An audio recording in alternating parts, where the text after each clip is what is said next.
বন্ধুরা দেখুন বেগুন কিভাবে ছাদে চাষ করা যায়। দেখুন বস্তার মধ্যে মাটি ভরে দেখেন বেগুন লাগানো হয়েছে। আজকে 25 দিন হলো, তার মধ্যে বেগুনে ফুল চলে এসছে। 25 দিন হলো, এটা বেগুন গাছ।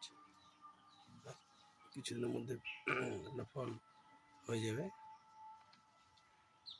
ছাদের মধ্যে দেখুন, মাঠে লাগবে না, ছাদের মধ্যেই হবে। যারা গরিব মানুষ তারা তো জমি জায়গা নাই। এই দেখুন ডাবল ফল ধরতে লাগবে কিছুদিনের মধ্যেই, অনেকগুলো হয়েছে।